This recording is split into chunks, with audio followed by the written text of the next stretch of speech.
చూస్ country delight, live better. ఇప్పుడే country delight app ని download చేసుకోండి. రైట్, పిఠాపురంలో జన సందోహం మధ్య, జన సైనికుల మధ్య స్త్రీ శక్తి పథకం ప్రారంభించబడింది.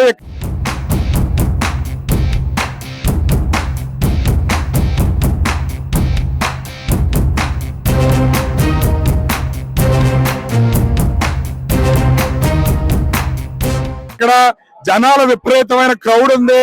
వాళ్ళ ఆనందానికి అయితే అవధులు లేకుండా ఉన్నాయి. ఇప్పుడే జస్ట్ ఈ పథకాన్ని ప్రారంభించడం జరిగింది. పిఠాపురం జనసేన ఇన్ఛార్జ్ మర్రెడ్డి శ్రీనివాస్ గారు, ఆయన స్పందనను అడిగి తెలుసుకునే ప్రయత్నం చేద్దాం. సార్, ఏంటి చెప్పండి, ఈ పథకం రాష్ట్ర వ్యాప్తంగా ప్రారంభించడం జరిగింది, ఇది ఏ విధంగా మహిళలకు ఉపయోగపడుతుంది అనుకుంటున్నారు? ముఖ్యంగా కూడా ఈ ఎన్డీఏ కూటమి అధికారంలో రాకముందు సూపర్ 6 పేరుతోటి హామీలు ఇవ్వడం జరిగింది. 5 ఏళ్ల విధ్వంసం తర్వాత అనేక ఆర్థిక ఇబ్బందులు కూడా ఎదుర్కొన్నప్పటికీ కూడా ఈ ప్రభుత్వం ఒక్కొక్కటిగా అన్ని హామీలు నెరవేరుస్తూ వచ్చింది. మొట్టమొదటిగా పెన్షన్ కావచ్చు, గ్యాస్ కావచ్చు, రైతులకు ఇచ్చినటువంటి ఈ కావచ్చు, అదేవిధంగా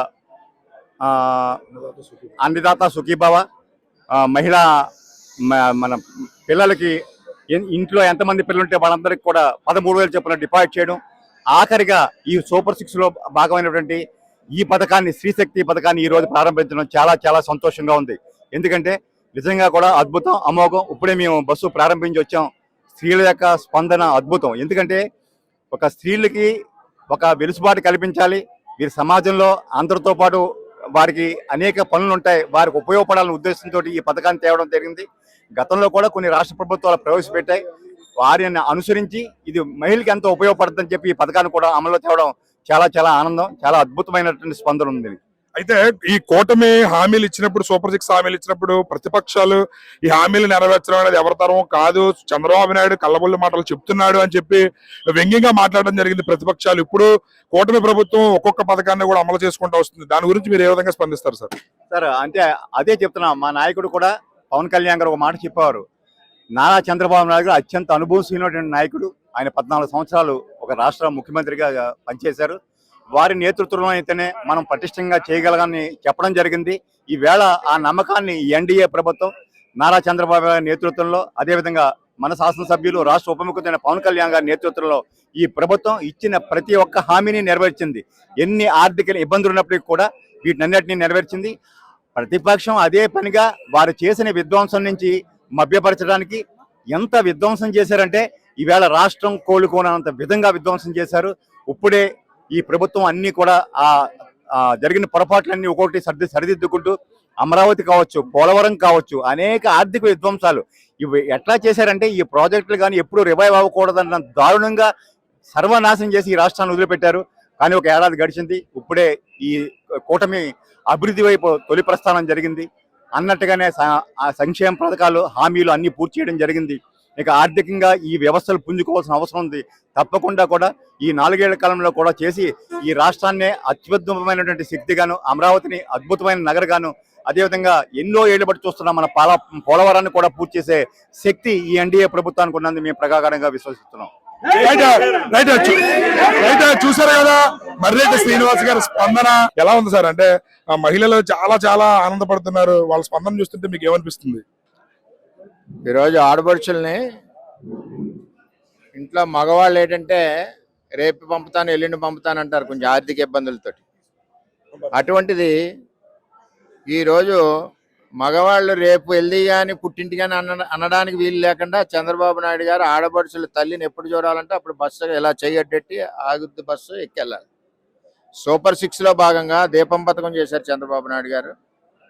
అలాగే మరి అన్నదాత సుఖీభావ చేశారు, తల్లికి వందనం చేశారు, ఈవేళ ఉచిత బస్సు కార్యక్రమం చేశారు.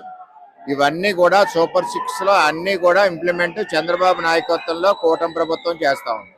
అంటే సూపర్ 6 హామీల అమలు చాలా కష్టం. ఇది చంద్రబాబు నాయుడు ఉత్తి మాటలు చెప్తున్నారు తప్ప దీని అమలు అనేది కష్టం అని చెప్పి ప్రతిపక్షాలు చాలా ఘాటుగా విమర్శించాయి. ఇప్పుడు కూటమి ప్రభుత్వం ఒక్కొక్క పథకం చేసుకుంటూ వస్తుంది. దానిపై మీరు ఏ విధంగా స్పందిస్తారు? అతను జగన్మోహన్ రెడ్డి పిచ్చెక్కి తిరుగుతున్నాడు. అందుకే ఇంకేదంటే చంద్రబాబు సమర్థుడు ఈ రాష్ట్ర ముఖ్యమంత్రిగా రాష్ట్రాన్ని ముందు తీసుకెళ్ళడానికి. అటువంటి నాయకత్వంలో రాష్ట్రం అభివృద్ధి పదంలో వెళ్ళడం, సంక్షేమ పథకాలు ఇచ్చినవన్నీ కూడా పూర్తవుతున్నాయి. కాబట్టి ఈరోజు ప్రతిపక్ష నాయకుడు అతనికి ఏం మాట్లాడుతున్నారో తెలియకుండా ప్రవర్తిస్తున్నారు. అంటే రాబోయే రోజుల్లో కూటమి ప్రభుత్వం మరిన్ని పథకాలు కూడా అమలు హామీకి ముందుకెళ్తుందని అనుకోవచ్చు సార్. కూటమి ప్రభుత్వంలో సూపర్ 6 లో ఏ అయితే పథకాలు ఇచ్చారో అన్ని కూడా పూర్తవుతాయి. ఇక్కడ బీజేపీ నాయకులు ఉన్నారు, గండి కొండలరావు గారు, ఆయన అడిగి తెలుసుకునే ప్రయత్నం చేద్దాం. సార్ చెప్పండి, ఏంటి ఈ పథకం ప్రారంభించడం అనేది ఏ విధంగా చూడొచ్చు, ఇది మహిళలకి ఎంతవరకు ఉపయోగపడుతుంది? ఈ రోజున దేశానికి స్వతంత్రం వచ్చిన రోజు, ఈ రోజు మహిళలకి ఆంధ్రప్రదేశ్లో స్వతంత్రం వచ్చిందని చెప్తున్నాం. కూటమి ప్రభుత్వం ఎన్నికలలో ఇచ్చిన వాగ్దానం సూపర్ 6 పథకాల్లో భాగంగా మహిళలకి ఉచిత బస్సు పథకం ప్రవేశపెట్టడం జరిగింది. ముఖ్యంగా మహిళలకి ఉచిత బస్సులు ప్రవేశపెట్టడమే కాకుండా కేంద్ర ప్రభుత్వ సహాయంతో ఎన్నో వందల సంఖ్యలో బస్సులు కొత్త సర్వీసులు వేసి ఇక్కడ మహిళలకు ఉచితంగా ప్రవేశపెట్టడం జరుగుతుంది. ఈ మహిళలు ఆర్థికంగా పరిపుష్టి చెంది ఈ రాష్ట్రం మరింత అభివృద్ధి చెందుతుందని ఈ పథకం వల్ల నేను తెలియజేస్తున్నాను. ఎన్డీఏ ప్రభుత్వం, కూటమి ప్రభుత్వం ఆంధ్రప్రదేశ్లో వచ్చిన తర్వాత సూపర్ 6 పథకాలు ఏదైతే ఉన్నాయో ఒకటోటిగా అమలు చేసుకుంటూ రమారమి అన్ని పథకాలు అమలు చేసుకుంటూ ఈ రోజు ఆగస్టు 15 పర్వదినాన్ని స్వాతంత్ర దినోత్సవం సందర్భంగా మహిళలకు ఉచిత బస్సు అనే పథకం ఆ రోజుల్లో పెట్టారు. అది కూడా ఈ రోజు నుంచి అమలు అవుతుంది. అలాగే కూటమి ఇచ్చిన వాగ్దానాలు ఏదైతే ఇచ్చిందో ఆ వాగ్దానాలన్నీ అది నెరవేర్చేలా మా కూటమి నాయకులు మోడీ గారు ఆలోచన మేరకు చంద్రబాబు నాయుడు, పవన్ కళ్యాణ్ గారు ముఖ్యమంత్రి, ఉప ముఖ్యమంత్రి ఈ రాష్ట్రంలో అన్ని పథకాలు అమలు చేస్తూ ఆంధ్రప్రదేశ్ రాష్ట్రాన్ని సర్వతోముఖంగా వృద్ధి సాధించాలని కోరుకుంటున్నారు.